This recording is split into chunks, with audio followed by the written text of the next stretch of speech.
Assalamualaikum warahmatullahi wabarakatuh. Apa yang terjadi dengan Indonesia? Sudah 75 tahun Indonesia merdeka, namun masih tetap menjadi negara yang biasa-biasa saja, meskipun pernah menyandang gelar sebagai macan Asia pada masanya. Namun kondisi Indonesia sampai saat ini masih mengalami ketertinggalan. Jika dilihat dari sudut pandang yang positif, maka negara Indonesia merupakan suatu negara yang sangat kaya akan sumber daya alam jika dibandingkan dengan negara lain. Oleh karena itu, Indonesia bisa menjadi negara yang menakjubkan jika sumber daya alam dikelola dengan benar. Banyak masyarakat Indonesia yang pada dasarnya mengerti dan paham betul letak kelemahan Indonesia selama ini. Namun yang paling miris adalah banyak orang yang sudah berpendidikan tinggi namun tidak peduli dan malah semakin mau menghancurkan, mengejar kepentingan golongan dan pribadi mereka masing-masing. Seperti kita tahu, faktor sumber daya manusia yang begitu rendah kualitasnya menjadi salah satu hal penting yang mempengaruhi kemajuan suatu negara. Negara yang tidak punya SDA, mereka fokus ke SDM atau sumber daya manusia. Akhirnya mereka ubah bangsanya lebih maju dan terampil, sementara kita ketinggalan. Makanya sekarang kita harus segera lakukan transformasi dari tenaga kerja Indonesia menjadi tenaga kerja profesional Indonesia. Pada tahun 1960-an, rata-rata pendapatan per kapita negara-negara di Asia adalah $100 Amerika Serikat. Namun, 50 tahun kemudian, pendapatan per kapita negara-negara tersebut meroket jauh meninggalkan Indonesia. Pendapatan per kapita Indonesia pada tahun 2019 baru mencapai $4.170 Amerika Serikat, sangat jauh dari negara-negara tetangga kita seperti Singapura, Malaysia, dan Taiwan. Belum lagi kesenjangan sosial yang begitu tinggi di Indonesia.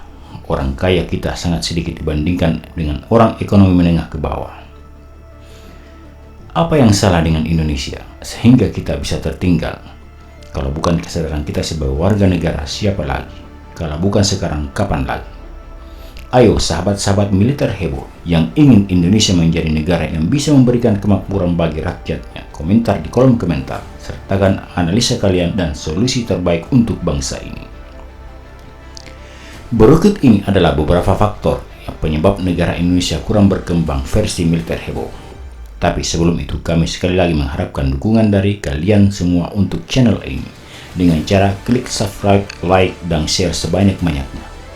Dan jangan lupa saran dan kritik komentar kalian di kolom komentar.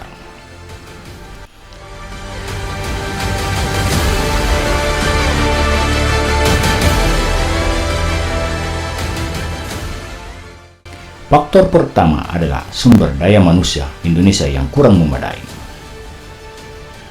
Indonesia terkenal kaya dengan sumber daya alam yang melimpah, namun tidak bisa dikelola dengan baik dan benar. Hal ini disebabkan karena kurangnya pengetahuan yang dimiliki oleh orang-orang Indonesia tentang bagaimana mengelola sumber daya yang ada. Banyak perusahaan-perusahaan di Indonesia yang masih menggunakan tenaga asing untuk keahlian tertentu. Begitupun dengan kepemilikan saham-saham asing di Indonesia. Hal lain yang terlepas adalah pendidikan yang diterima dari kebanyakan rakyat Indonesia, sehingga bisa melahirkan manusia-manusia berkualitas di bidangnya. Kita tidak tahu apakah ini karena sistem pendidikannya atau karena hal lain. Faktor kedua adalah mental dari rakyat Indonesia itu sendiri, tentang bagaimana mengikuti perkembangan zaman tanpa mengorbankan hal mendasar mereka sebagai rakyat Indonesia. Beberapa pemikiran atau kebiasaan yang justru membuat kita tidak berkembang malah dipertahankan, seperti sikap kedaerahan, melihat kehidupan ini sebagai suatu kompetisi untuk golongan tertentu, tidak melihat bahwa sebenarnya yang kita lakukan seharusnya untuk kebaikan manusia di muka bumi ini, khususnya untuk kita sebagai warga negara Indonesia. Seperti halnya pemikiran tentang masa depan, banyak dari mereka berpikir komposional atau persaingan.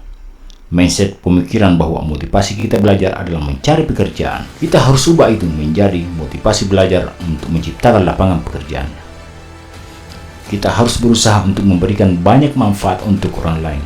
Namun yang kita lihat sekarang adalah banyak dari kita mengharapkan pekerjaan sebagai pegawai negeri sipil maupun pegawai negeri swasta. Dan ini terjadi kebanyakan pada masyarakat ekonomi menengah ke bawah. Satu hal lagi yang membuat ekonomi kita kurang berkembang adalah rasa nasionalisme kepada produk dalam negeri. Kita lebih memilih produk luar negeri dengan alasan kualitas, yang seharusnya kita bisa mencintai apa yang kita produksi sendiri untuk memperkuat ekonomi kita. Hal ketiga yang membuat kita kurang berkembang adalah faktor persaingan ekonomi luar negeri. Banyaknya tekanan kepada pemerintah Indonesia dalam persaingan itu, sehingga kita sebagai negara yang belum mempunyai kekuatan kadang mendapat tekanan dari negara lain untuk mengembangkan pasar. Seperti kasus alutsista negara kita, yang masih saja ada negara yang mau mengambil keuntungan besar, sama seperti kasus CPO kita. Negara-negara Uni Eropa berusaha mendiskriminasi produk-produk CPO di Asia dengan alasan dapat rusak lingkungan. Itulah tadi beberapa faktor yang membuat negara kita kurang berkembang dan negara lain bersih militer heboh. Apabila ada saran, sertakan di kolom komentar. Sekali lagi, jangan lupa subscribe, like, dan share video ini. Assalamualaikum warahmatullahi wabarakatuh. Terima kasih.